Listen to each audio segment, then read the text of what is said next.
Shavua Tov, everybody. I'm Rolene Marks. This is the Israel Brief brought to you by Lay of the Land, where we bring you those top stories making headlines here in Israel every Monday to Thursday. And it has been a very busy 2 days, so let's get into those top stories. And we begin with Jerusalem Day, which started Saturday night and went into yesterday. Now, Jerusalem Day is a very important day in the Jewish calendar. It marks the Hebrew anniversary of when the city of Jerusalem was reunified. If you recall, during the 1967 Six-Day War and before, the city was divided until we heard those beautiful words, HaKotel beyadeinu, the Kotel is in our hands. When IDF paratroopers came in, liberated the old city, and the city was reunified to be the eternal capital, undivided, of the Jewish people. Now, every year on the Hebrew calendar date, flag marches take place throughout the city, especially in the Old City, and Jews around the world celebrate this great and momentous moment. And yesterday was no different, and of course, it was very, very special, being 55 years since the liberation of the Old City and the rest of our holy capital.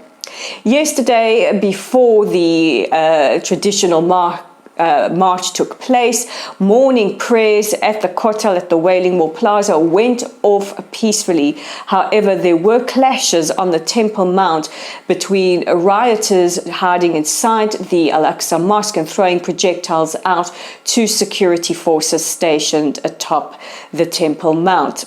They did not enter the Al-Aqsa Mosque. Footage from inside the mosque shows Hamas supporters waving flags, and some camera footage even captures a Palestinian urinating on the roof of the Al-Aqsa Mosque. This is an absolute desecration. Now, the route of the march was highly controversial. Some condemned it because it started at Damascus Gate in the Muslim Quarter, a place that has been deemed over the last couple of months, in fact the last year, to be quite dangerous and possibly inflammatory. And it wound its way through the Old City, culminating at the Kotel at the Wailing Wall Plaza. Now, others have said that Jews, and especially in our capital, should be able to march wherever they want to. And yesterday, most of the marches were relatively peaceful. There were about 50,000 marches. However, there were pockets of extremists and racists within the marches calling out for death to Arabs and clashing with Palestinians as they marched on their route. This is not to say there wasn't incitement from the other side, and this is what we have come to expect from terror groups such as Hamas, who use this as an opportunity to incite. In fact, over the weekend, the IDF rolled out mobile bomb shelters in Sderot, a town where I was visiting just earlier today, and you can actually feel a little bit of the residual tension in the air, and peripheral roads are still closed in anticipation of some kind of possible attack coming from the Gaza Strip. Terror entities couldn't agree on how best to respond. Yes, you heard me correctly, but Hamas have said that they may respond when they feel the time is appropriate. Clashes broke out after the march in the suburb of Shimon HaTzadik, also known as Sheikh Jarrah, as police tried to maintain calm between Arabs and Jews who clashed. Our Prime Minister Naftali Bennett yesterday gave the police an order for zero tolerance of extremism or racism of any kind on both sides. And yesterday, at least 5 police officers were hurt and at least 50 protagonists from both sides arrested. Earlier today, Foreign Minister Yair Lapid said what happened yesterday in Jerusalem, a peaceful march which was hijacked by extremists and racists, does not serve our beautiful capital city of Jerusalem. It does not honor our Jerusalem, and you can be sure there will be an extra clampdown next year for any kind of action or activity of this sort. In other news, Israel's foreign ministry have issued a travel warning to Turkey for fears of a possible reprisal by Iran for the alleged assassination of an IRGC colonel last week. And this follows a visit by the Turkish foreign minister to Israel last week, where it was discussed how to increase tourism between the two countries. Foreign Minister Lapid told his Turkish counterpart that Israelis love Turkey and they love to visit the country. They do so in their thousands every week. However, right now, we want to protect our citizens from any possible reprisal attacks coming from Iran.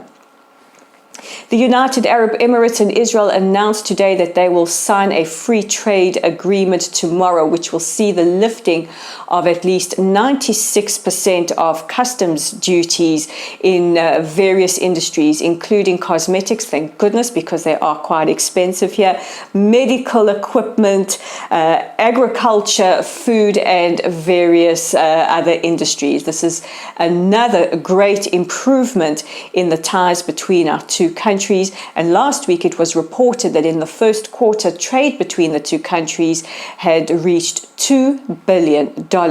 This is how peace prospers. And our final story is a welcome surprise. The Republic of Suriname, which was once a Dutch protectorate, have announced that they will be opening their embassy in Jerusalem. This was announced by the Surinamese foreign minister, who met with his counterpart Yair Lapid in Jerusalem earlier today. Suriname will join the United States, Kosovo, Honduras, and Guatemala with embassies in Jerusalem, and countries such as Australia, Czech Republic, and Hungary with trade missions in the capital city. Israel also announced that we will be sending humanitarian aid to Suriname, which was hit quite strongly by floods in March this year. And that brings me to the end of our top stories, but don't forget, for our amazing original content, you can check out our website at www.layoftheland.online. We have another great article by Chief Nazi hunter Ephraim Zuref. Check it out there.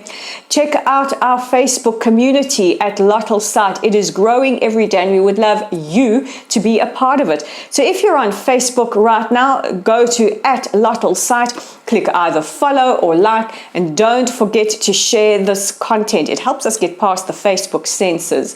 Our YouTube channel is The Israel Brief. You can look for us at The Israel Brief. Please consider liking, sharing, and of course, subscribing. So many people say we never get the news from Israel. This is one way to get it. So please click on that red subscribe button and share.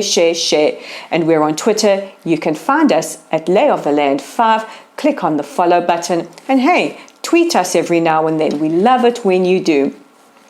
That brings me to the end of today's broadcast. Don't forget to check in with me tomorrow for your top stories right here on the Israel Brief. Meanwhile, I'm Rolene Marks. Thanks for watching, and we'll meet again tomorrow.